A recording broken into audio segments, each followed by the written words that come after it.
Hello, friends. I've come down with the brovid, so I apologize for the nasally voice. But it turns out I am not too unfit to do Sell Me This Bro, so we are here.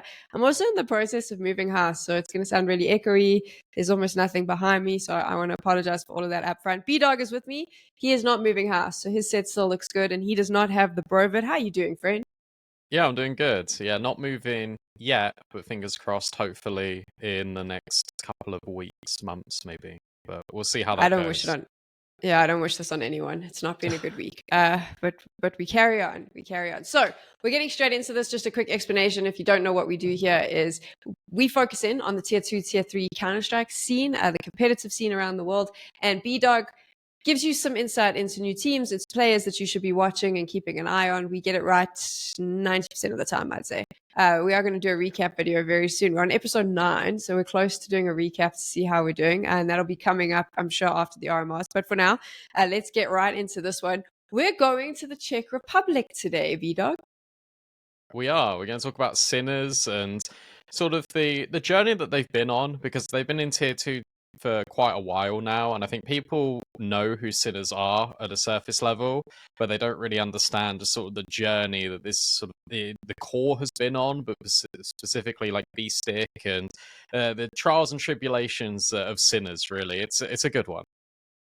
Okay, so take us right back to the beginning then, because I think as well, like as much as you say people know them, I think people who watch tier 2, tier 3 Counter-Strike, I think there's a lot of fans who maybe only have become aware of them because they got through the RMR close qualifiers. But let's start from the beginning, this journey that you're talking about. Where does it begin? So it begins a long time ago, but I think notably, if we're speaking in context of RMR, this is Sinner's third RMR, if you can sort of believe that, and it's B-Stick's third try, and he keeps saying third time's the charm now for the RMR. They did the RMR where it was the Road to Rio 2020, so as COVID hit, on topic actually with Brovid, but that was the first RMR that they were at. It didn't go amazingly. They couldn't make it through. Then the next one was the PGO Antwerp major. They went 2 wins, 3 losses, so really close. And then now they've qualified through to Shanghai, and this is the best version that Sinners have looked in. They've kind of been on this journey where they were playing a lot of tier 2 tournaments, but not to the same level as it's really taken off over the last sort of 18 months with this team. The core of Sinners is B-Stick, who's the in-game leader for this team. You've got Shock as well, who was touted to be like one of the best players coming out of the Czech Republic region. And then you've got Oscar, who people will know Oscar, who is a prodigy in his own right, a big like 32, 33 years old. Has wound back the years for the RMR qualification, and he's been in and out of Sinners. I think he rejoined Sinners about just over a year ago now, and ever since he rejoined the roster, it has taken off again. They've been so much more consistent. They have had a lot of, I mean, you talk about those 3 players and who've kind of, like you said, maybe a few in or outs were pretty stable, but they've also had a lot of changes, right? In trying to figure out what works for their team. What's up with that? Yeah, so fact check, I just looked. It's weirdly been a lot longer than that. I didn't think it was as long. Oscar's been in the team nearly 2 years now, which I guess makes sense, because when I was casting Sinners, when I first started casting, I was like, oh, Oscar's back. That's cool. So yeah, timeline does match up.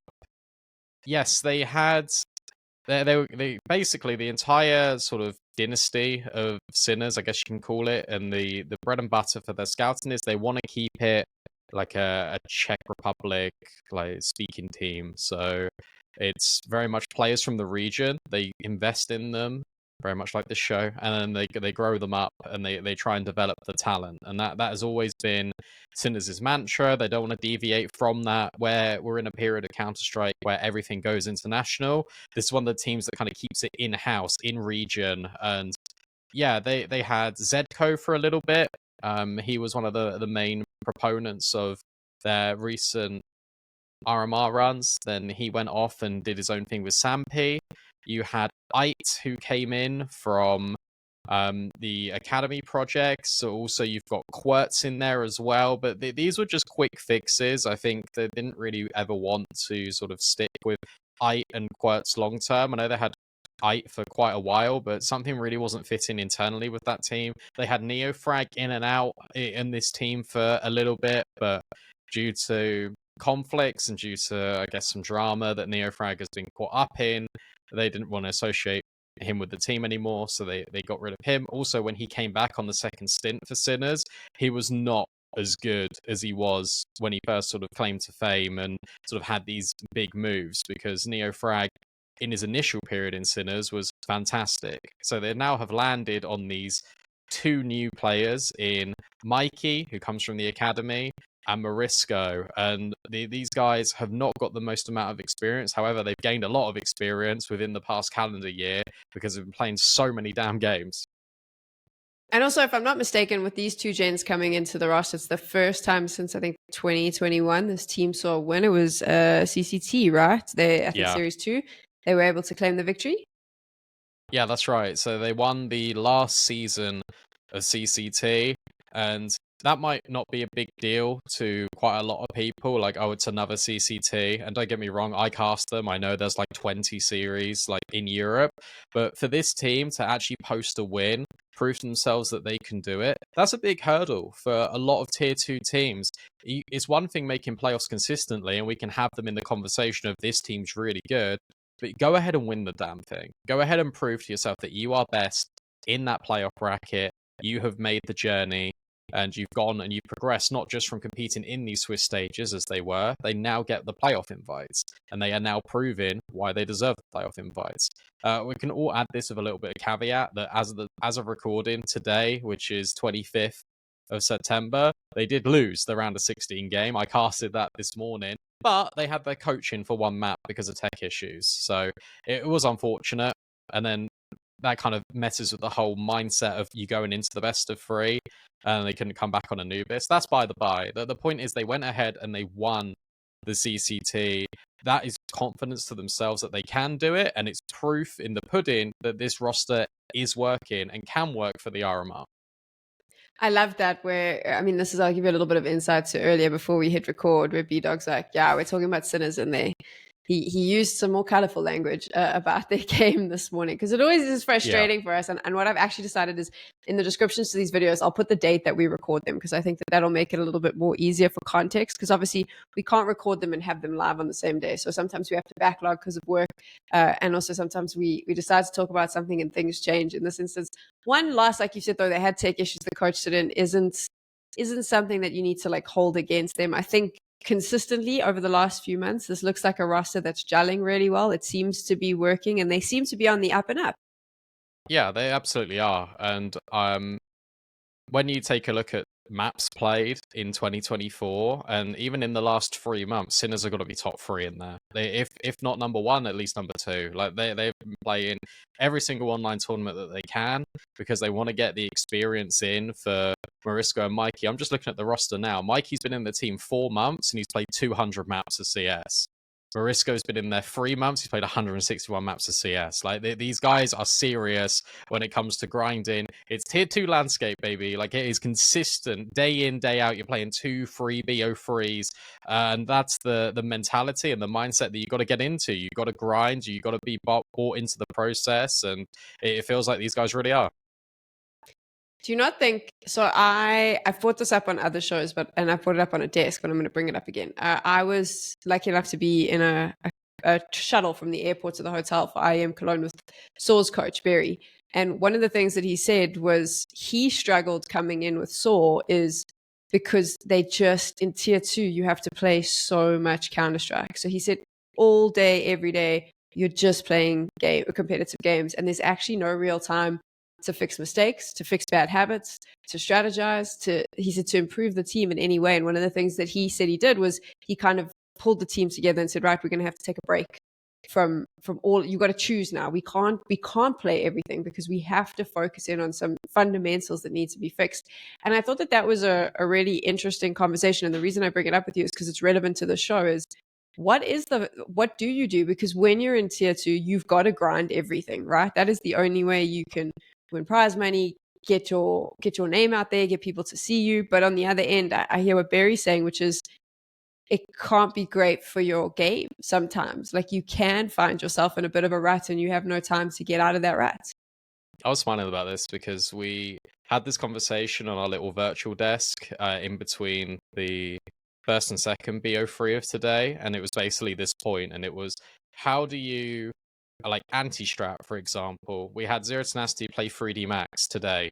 They played a best of 3 yesterday. It was exactly the same veto. And it's like, okay, how do you fix mistakes from a 24-hour period? How do you adjust? And I don't know because I'm not privy to seeing internally how teams work. I'd love to, but I'm not there yet. So one day I'll have all the answers. But for now I don't. I can only hypothesize what's going on. And what I said there is I said, well, look, probably what happens here is that you don't change your strats that much, but you change the order in which you play the rounds. And then it's just that break in the frequency that can throw teams off.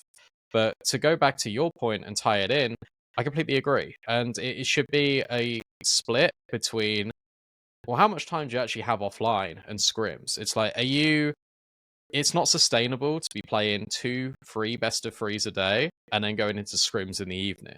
Some of your games will be in the evening as well. Are you going to wake up early after playing an official at like 7 p.m.? I wouldn't. Like, I don't. It's not sustainable. So I agree. I think Sinners have played so much this year that you're at the point where you can take a couple of weeks off before the RMR to boot camp, to practice, to fix your mistakes. But I wonder when the break point is for organizations, because I imagine for a lot of tier 2 teams, making the major is obviously everything, and it also gets your name out there as players. So when's the cutoff point for you playing in the online? So they're having to shift gears and maybe even have a transition period of, oh, we're not playing officials today. We're just practicing. I don't know if it's almost like maybe jet lag. Like, do you need a few days to actually completely reset and then go into practice? Is it a case of these teams are going to play officials all the way through up to the RMR? I feel like there needs to be a boot camp period, and I don't have the answers to any of these rhetoricals, but I would assume that most teams in tier 2 will take a break maybe 1.5, 2 weeks before the RMR and just have like set pracs and boot camps. So I think that I don't know what will happen with tier 2. I know in tier, like obviously in the top tier level after IM Rio, I think most of the teams are gonna shut down, probably go home for a little bit, get some fresh perspective, and then straight back into boot camping before they all head. Oh no, I'm wrong.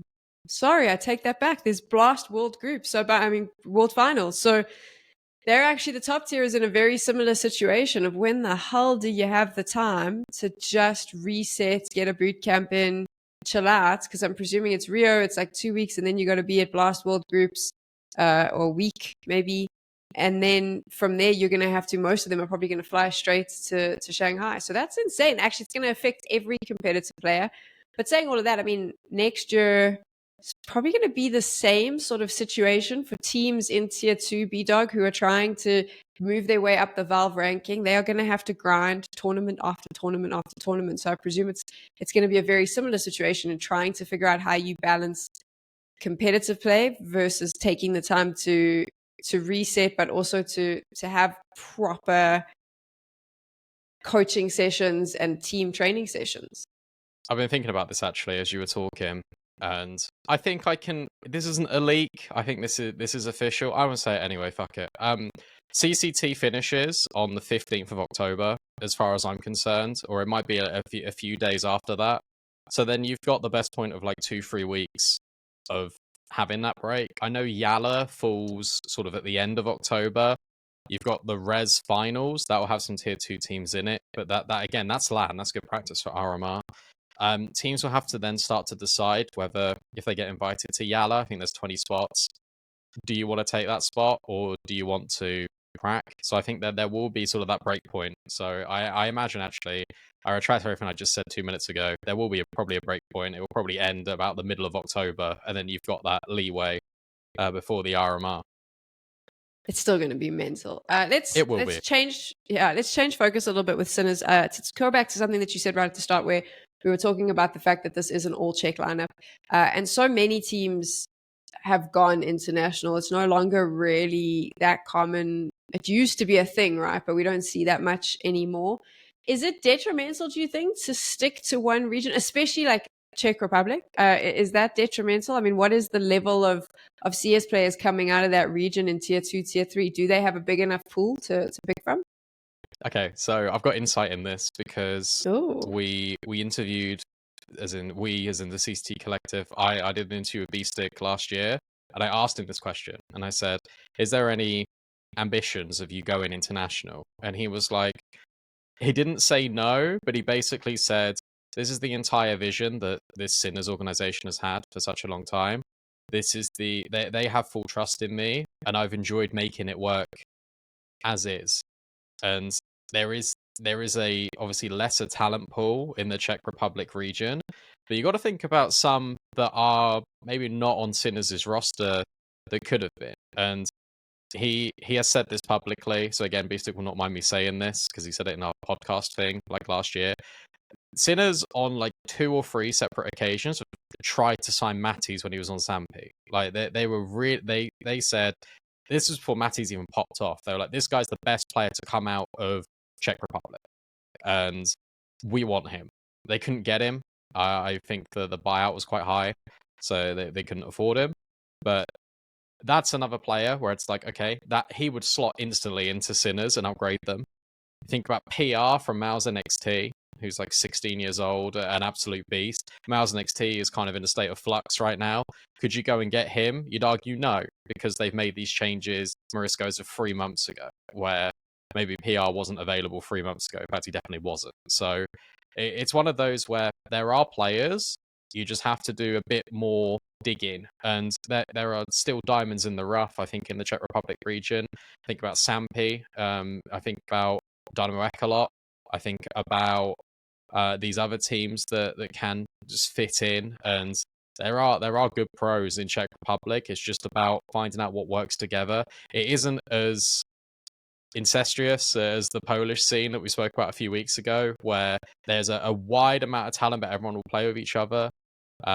It's more the fact that you have to find the right fit for you. I think a lot of where you are restricted regionally, I feel like a lot of these guys would have played with each other before, and therefore you kind of already know tendencies of how they're going to play. Are they going to fit your system? But also, do they get on with the group? I feel like that's probably quite a big thing that restricted people nationally, and that's why we sort of saw the split and the deviance as well, one factor into teams going international now, because you can pick up anyone, and also everyone can speak English, so that's a common language thing. And if one player doesn't work, hey, let's try another one. Let's see if he fits in. So there's a lot more options going international, obviously, but there are definite diamonds in the rough in Czech Republic. We had a long conversation on the latest episode of another show I do, Feed the Trolls, where we actually spoke specifically about the Danish Counter-Strike scene and how like we felt like the Astralis pickup of Cadian was the last chance that they had to stay Danish, which was like insane. And when you think about the fact that you're talking about Astralis, like one of the biggest names ever, saying, oh, well, we don't know how long they can stay fully Danish. But then you're talking about Sinners and the situation they have. They even have an academy team.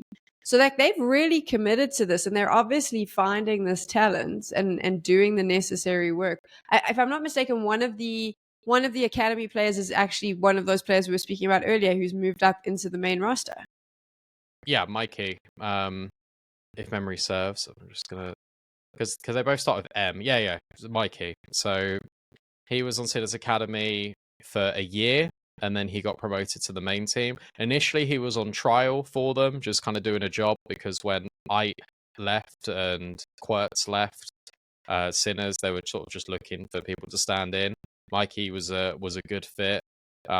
He's lost some of the aggression that he had. I think what was cool about Mikey when he first joined the team is that he wasn't afraid to do things, and he wasn't afraid to sort of try new things in official capacity, because these were the highest competition of officials he was playing in. But he was more than happy to sort of be the guy to aggress and take the swing when it's a little bit dicey whether you should or you shouldn't. And Sinners, they're very much like a robust unit when you watch them play. It's very defaulty, it's very methodical and procedure based CS, where you take elements of map control and you feed the info back to B-Stick, who's the in-game leader, and then he'll decide where's best. There's a lot of, what's the word? There's a lot of method behind the madness that you watch on the server.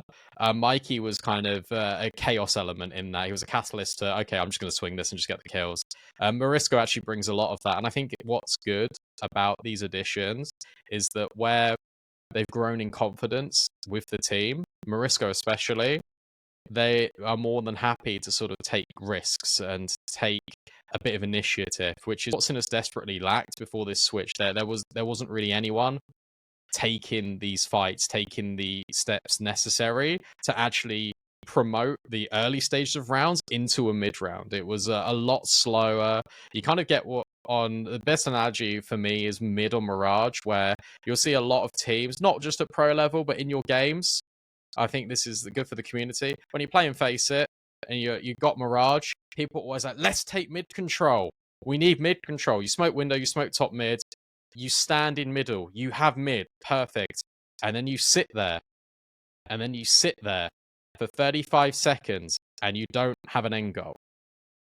They didn't do anything. And then you're not progressing the state of play. You're not progressing the round next. What is your actual end destination? This is why in-game leaders, when they call sometimes, I'm going really off topic, but in-game leaders sometimes when they call off spawn, they won't have a clear, concrete picture of how the round is actually going to play out, but they're going to have phases to the round. Basically, we're going to take this portion of map control. By the end of the round, I want to end on B. And sometimes that changes, sometimes that doesn't. But having that end result in mind helps develop the future stages. And this is a massive off-topic loop back around, but we'll tie it all back in together. Mikey and MoriisKo are the playmakers that will help develop the round becoming into the next phases. And then you've got Oscar that is returning back to form. You've got Shock that has got these fantastic T-lurks. Yada, yada, yada. Point done. I kind of like that you went off topic there. It was super interesting. And I mean, so what I'm getting from this is that they play a very structured type of CS with those explosive elements. It's quite prepared and planned when they go into the server. Is that a good way to define it? It's a lot of... So the thing is, tier 2, tier 3 teams, when you watch them, the good tier 2 teams will have their set default that they will run, and then they will have elements of mid rounds in where there's slight variance, and that's how they get the rounds over the line. The great tier 2 teams that are pushing the boundary, you think to Gamer Legion, you think to I put Passion UA, and I think Sinners are right on the cusp. I think with the 3-0 for the RMR, I put them there now. Well, what's good about these teams is that they can just do things differently, and that they can vary up from game to game, from series to series, what the objective will look like. But a lot of tier 2 teams will just default quite heavily because there's so many games that you play so much, so you need to have solid fundamentals. This is a real macro level of talking about this, and you can go and watch a game and you'll be like, well, they didn't just default for all these rounds. No, but the key feature piece and proponent to these teams and why they're so good is because they got their fundamentals down to like 110%. And then you can build off that. And it's all about just taking the initiative. And what's good about this Sinners team is that they it's like the Counter-Strike VOD, where they systematically will take this map control, they relay it back to B-Stick. Okay, this is where we go next. Okay, here's how we move forward. And you've just got the explosiveness that you can have from Mikey and MoriisKo, but you've also got Oscar, who can just go and take over a game. If Oscar's feeling it, if he gets a few kills early, he gets the AWP out like round 3, round 4, he'll go and peek. He'll go and fight. And then you've got Shock, who's a completely different style of player because he's late round. He's like the closer on his lurk timings. Say something doesn't really go to plan, don't worry, you've got Shock on Inferno, for example, just pushing out top middle, and he'll just try and exploit all these timings. It's cool to watch from Sinners. They do play typical to how a tier 2, tier 3 team does play. But I think there's a lot more involved method-wise to this team that has been developed over the course of nearly 5 years of B-Stick being in the team. What happens now when you take this team and you throw them into the RMRs where they are going to be expected to play a higher level of opposition? How do you think they handle playing bigger teams, bigger names in a LAN environment? So this is the big question mark over Sinners, where you've got easily the most experienced player in Oscar, who's been to a lot of lands. Will he crumble under the pressure? No. Beastick, this is now his third RMR, but he also Sinners play a lot of games domestically. They've got like the Tip Sport Prague event that is hosted twice or three times a year. They don't win that, actually. I think that's an interesting one. The most recent Tip Sport Prague at LAN that they went to, they didn't win. I don't know too much about the backstory of Mikey and MoriisKo, but if I had to assume, I think that was probably their first big LAN, like, as Sinners. So you go into that. There might have been a domestic one before that, guys, but you get my point, right? This is very early stages of, like, okay, you're expected to win that. Like, you're the heavy favorites to win that tournament, and you don't. Who did you lose to? You lost to Unity. Guess what? They're in the RMR as well. How do they get to the RMR? I'll be honest, I don't know, but fair play to them. But this is another team that is regional, Czech Republic, that is also in the RMR. There are two teams from the Czech Republic in the RMR, which is really cool. But off topic again. Mikey and MoriisKo first lands, you seed them in, you let them just have that experience of playing at LAN, feel comfortable with the group. I'm not privy to how many times these guys may have met up, how many boot camps have these guys had, not sure. But an important fundamental of going to a LAN as well is that it's familiar. When you go to like the RMR, for example, is that you feel familiar with your teammates. Building and going to these local LANs will help with that. Playing online every damn day also helps with that, but it's different from playing online behind a screen, talking like you and I are now in this podcast, to us actually meeting up and seeing each other. And like, I think I've met you, for example, like 3 or 4 times now on separate occasions, but every time it gets a little bit easier, it gets a little bit friendlier, right? Like you start to build a bit more of a rapport, and that translates to competitive gaming. If you feel comfortable in your environment, you're going to play better. So I think the core will be fine. Shock, Beastick, Oscar, they'll be fine. It'll be up to Mikey and MoriisKo to feel more comfortable. And obviously, you have all these, like, do you remember Pro League where they do like all this YouTube content where it's like share your setup, and it's like every game you go in, you got to like measure. I can't believe it's this technical, but I guess it makes sense. So you get the tape measure out, you get your desk height, you get your how far away is your keyboard from your desk, and monitor height, all this stuff that does matter, but doesn't to an average gamer. You've then got to do that every game for the RMRs, and it's like, have you got practice doing that? Because you don't think about it. You don't think about these things when you come and you just sit down in a chair and you play your game at home. So I think the competition will obviously be a step up, but I think it's also these external factors that are important to sort of focus in on and sort of draw attention to, because there's a lot of context when it comes around LAN that I don't think many people really think about. I think for me, the thing that's always different, and it's something that I don't think people understand, is it is the level of competition. But it is, like you said, you're no longer in your comfy chair. You're not in your comfy space. You're not all of those things. Your keyboard. I mean, yes, you take your own peripherals, but it's not the same, right? Nothing feels the same. You immediately feel different. And I think whenever you take someone out of their comfort zone, it is a different environment. It feels a little bit different. There's certain things that they're going to do differently, and that can impact them. But let's get into the nuts and bolts of today, because we are talking about Sinners, but this is all about selling me pros. And I do believe that this lineup, we got to focus on the 2 noobs, right? I call them noobs. They're not noob players, but they're new to the lineup. I realized as I said it. Mikey and MoriisKo, sell me these pros. BDog, why are you a fan of this change to the Sinners lineup? I think it's brought a lot of confidence to this team. I think these two have injected. The thing is, if I say youthful exuberance, I think that's really funny, because like Beastick is 26, Shock is 23, like, and he's been pro for like 5 years, like, but it adds new energy. I think is the key takeaway, and these guys want to be molded. I think there was an interview that came out with MoriisKo right when he joined, and he said, I'm going to hold my hands up here. I'm not experienced. I do not have much experience playing online CS, playing in a team like Sinners, grinding every single day, playing all these officials, but I want to learn.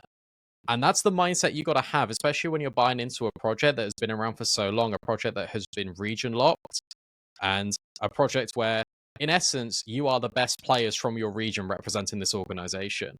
And you're joining legends of the game like Oscar in this lineup. And what I love is that it's clear that they have grown in confidence because you can see it in their rating. When MoriisKo first started playing for this team, I'll be honest, I was a bit like, it didn't look amazing. But that's because he wasn't confident and he wasn't comfortable. You've now given him 3 months. You've given Mikey 4 months in this team. They're looking and feeling a lot more confident. And I really just the energy around Sinners. They've won their first tournament now in what feels like forever. It's the 3rd time for the RMR. There's 2 teams attending the RMR with Czech Republic cause. Surely one of them makes the major. And if I had to invest in one of them to make the major, it would be Sinners. And I've danced around that because you asked me about the 2 new players, but I've also tied it in with Sinners. I think if you're talking specifically about these players, which one I think is better out of Mikey and MoriisKo, if we're going to go down that route, I'd say Mikey. If you're talking about which players and sort of the investment length as when do we think these guys are going to shoot up to fame? Are they going to join a tier 1, tier 1.5 team? Honestly, I don't think either of them will. I think that this is more Sinners as a unit moving together, and that's what the whole premise of the org is, the whole premise of what the roster is.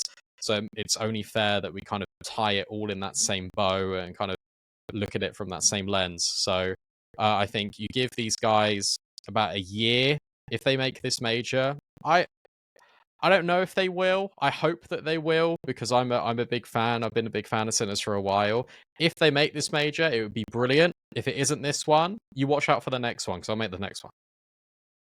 My question was actually going to be to end the whole show. It was going to be like, do you think they're going to make the major? I feel like you just read my mind because you answered that in the selling of the 2 pros as well. I'm really excited to watch them now. Like, I think the RMRs will be an interesting one. BDog, I feel like it is time though. We got to go back to the Americas very soon. We focused a lot on the EU players. It might be time to hop over the pond for the next episode. What do you think? Yeah, that sounds good. We can definitely do that. You think in South America, North America? I'm thinking you need to find me a pro and try sell them to me. There we go. Sure. That's as open as it is. I did not talk at all today, so I appreciate you going off on lots of tangents. My brain is mush.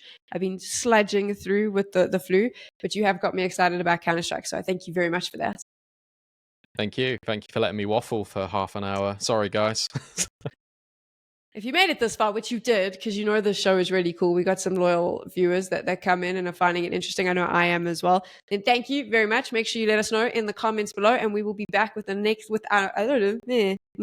This is a sign out that should have been easy. We'll be back with another episode soon. I'm going to stop talking now.